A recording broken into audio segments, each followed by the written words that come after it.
भाइयों नमस्कार। भाइयों आज हमें गन्ना वैज्ञानिक मुजफ्फरनगर के अधिकारीगण मिले हुए हैं और ये रेड रोड और टॉपुरर के बारे में जो गन्ने की मेन समस्या है उसके बारे में सही जानकारी और बिल्कुल सटीक जानकारी देंगे, क्योंकि किसान भाई इस टाइम बहुत दिक्कत में है। एक तो लाल सड़न रोग और टॉप बोरर, तो इसकी सारी जानकारी कृषि वैज्ञानिक देंगे। हाँ जी नमस्कार जी। नमस्कार। अपना परिचय बता दीजिए पहले। मैं अवधेश डागर जी। गन्ना शोध केंद्र मुजफ्फरनगर पे पादप रोग विशेषज्ञ की हैसियत से पदस्थित हूँ जी। आज मैं यहाँ पे एक प्रोग्राम में धनौरा आया हुआ था और इसी बीच आपसे मुलाकात हुई है जी। तो यहाँ पे किसान जो टॉप बोरर से काफ़ी परेशान दिखाई दिए। वर्तमान में टॉप बोरर की पहली पीढ़ी का आक्रमण गन्ने की फसल पर हो चुका है, वो भी 238 के सापेक्ष यदि बात करें तो 238 के अंदर इसका ज़्यादा प्रकोप है। अगर ऐसी स्थिति से बचने के लिए आगे दूसरी और थर्ड ब्रूड ना आए, उसके लिए किसान भाइयों को ये सलाह दी गई है कि अपने खेतों पर प्रकाश प्रपंच लाइट ट्रैप की व्यवस्था करें जी। और दूसरे नंबर पे जो प्रभावित पौधे हैं, प्रभावित पौधों को पतली खुरपी की मदद से खेतों से ज़मीन की सतह से काट कर खेतों से बाहर निकाल कर उनको नष्ट कर दें जी। अगर इस स्थिति को आप अपनाते हैं तो आप थर्ड पीढ़ी से मुक्ति पा पाएंगे जी। और थर्ड पीढ़ी ना आए, अगर रासायनिक कंट्रोल की जहाँ पर बात है, वॉल्यूम फ्लेक्सी जी, वॉल्यूम फ्लेक्सी 240 ml दवा को 400 लीटर पानी में घोलकर ड्रेंचिंग करनी है। ड्रेंचिंग का तात्पर्य है कि खुशक अवस्था में जब खेत में खुशकी हो, जड़ों को आप तर करते हुए चले जाएं और 24 घंटे के अंदर उसके अंदर पानी लगा दें, जिससे पूरी की पूरी दवा 72 घंटे के अंदर प्लांट के सिस्टम में आ जाए और आपके फसल की सुरक्षा टॉप बोरर से कर पाए।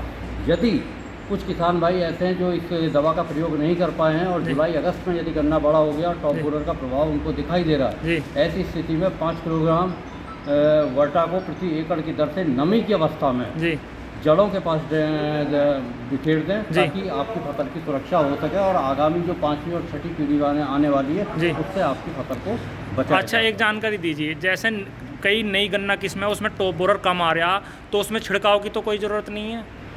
जहाँ तक नई किस्मों की बात है, ठीक है, ये जो 238 जो वैरायटी है वो टॉप बोरर के प्रति थोड़ी सी रोग कीटग्राही है जी। इसके अंदर ऑप्शन ज़्यादा है, लेकिन इसके सापेक्ष जो और वैरायटी आ रही है, चाहे COS 13235 हो या 17231 हो, उसमें टॉप बोरर की इतना ऑप्शन नहीं है। यदि चारों तरफ से खेत 238 से घिरा हुआ, ऐसी स्थिति में उसमें भी आने की संभावना है, करना चाहिए। हाँ, तो उसमें उस स्थिति में भी आप अपने खेत में उक्त दवा का प्रयोग कर सकते हैं। अच्छा, इस टाइम किसान भाई बहुत ही ज़्यादा परेशान है टॉप बोरर से। तरह तरह की दवाइयाँ, कई केमिकल, दुकानदार अच्छी बहुत दवाई थमा देते हैं।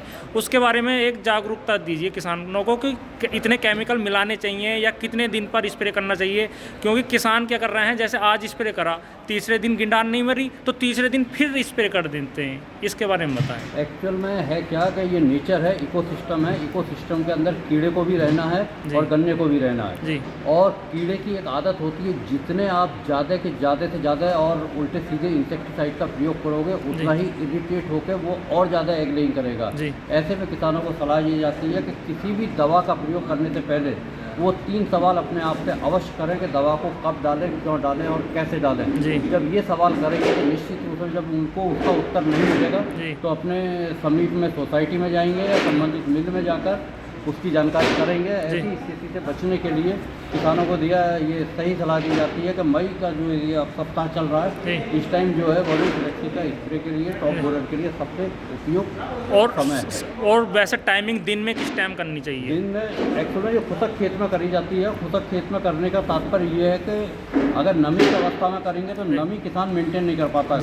मौके पर 2 ही चीज़ रहेंगी, या तो खेत खुशक होगा या नमी होगी। अच्छा। नमी उतनी नमी होनी चाहिए जिससे खेत में आप चलें तो पैर के साथ मिट्टी भी उखड़ के आए, लेकिन वहाँ पे किसान थोड़ी सी गफलत कर जाते हैं। इसीलिए ये रिकमेंड किया जाता है कि खुशक खेत में आप ड्रेंचिंग करें, वो किसी टाइम कर दें, उसका कोई फर्क नहीं पड़ेगा। अच्छा। लेकिन जो मेन चीज़ है, दवा की ड्रेंचिंग करने के तुरंत बाद आपको पानी लगाना है खेत के अंदर। अच्छा। तभी आपको उसका भरपूर फायदा मिल पाएगा। अच्छा, रेड रोड के बारे में बताइए। रेड रोड एक बहुत ही प्रमुख समस्या है वर्तमान में, और ख़ास तौर से जो गंगा और रामगंगा के बीच का जो ये मैदान है पश्चिमी उत्तर प्रदेश में, यहाँ पे रेड रॉट 23-24 का जो क्रैशिंग सीजन है कम से कम 1.5 से 2 महीने छोटा हो गया जी। और इसकी वजह ये है कि 238 से ही ये सारा का सारा एरिया आच्छादित था। जी ऐसी स्थिति से बचने के लिए किसान भाइयों को ये सलाह दी गई है कि कम से कम जिस समय गन्ने की बुआई कर दी गई है जी और बुआई करने के बाद 45 दिन के बाद जब गन्ना जम जाता है तो एमिस्टार टॉप जी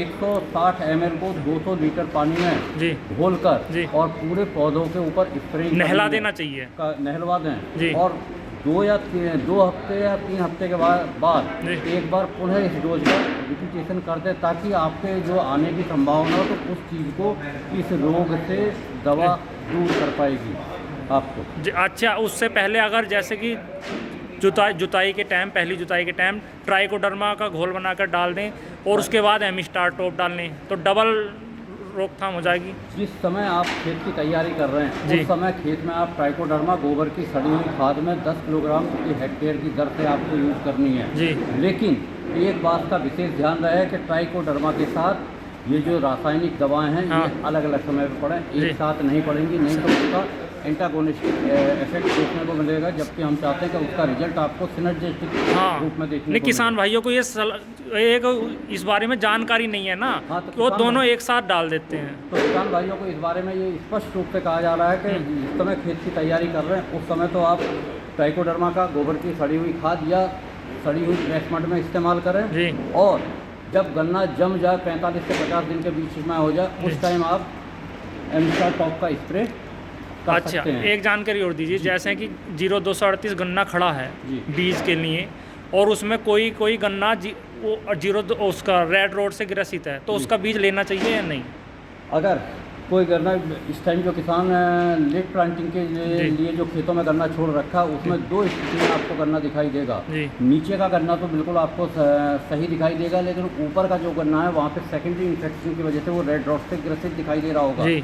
ऐसी स्थिति में विशेष ध्यान देने की आवश्यकता, उस पूरे गन्ने से ही आपको बीज नहीं लेना है। अच्छा, और अब इस टाइम जो है मैं जैसे खेतों में जा रहा हूँ तो रेड रोड से ग्रसित गन्ने हैं लेकिन फिर भी गन्ना की बुआई किसान भाई कर रहे हैं। अगर गन्ने की ऐसा बुआई कर रहे हैं तो निश्चित रूप से वो फिर गन्ना नहीं बो रहे हैं, वो रोग की बुआई कर रहे हैं। सही बात है। ऐसी स्थिति अगले साल और भयावह स्थिति को जन्म देगी। जी। इस स्थिति से बचने के लिए किसान भाइयों को ये सलाह दी जाती है जी कि अगर जब खेत जो भी शख्स आपका बीज काट रहा है, जी। बीज काटते टाइम इस बात का विशेष ध्यान रखेगा, जरा भी कहीं से भी लाल दिखाई दे रहा जी। है उस गन्ने को पूरे को हटा दें, साथ जी। में जो धारदार हथियार जिससे आप गन्ने की कटाई कर रहे हैं उसको लाइजॉल से ट्रीट करने के बाद ही गन्ने की कटाई पुनः शुरू करेंगे। अच्छा, एक चीज़ हो रहा है, मेरे पे फ़ोन कॉल आ रहे हैं किसान भाइयों के कि जैसे कि उनका 0238 का गन्ना उसमें टॉप बोरर लग गया तो टॉप बोरर की वजह से कोई पोया सूख सा जाता है ऊपर से पीला सा, तो उसे ये कह रहे हैं कि रेड रोड है भाई, ये अभी से ही रेड रोड आई गया।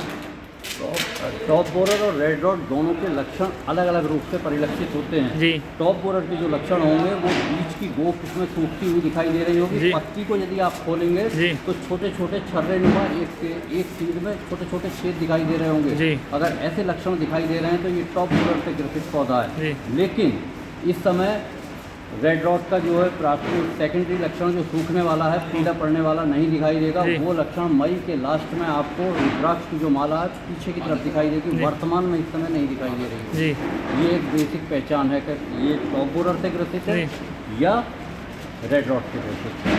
ठीक है जी, धन्यवाद। Thank you.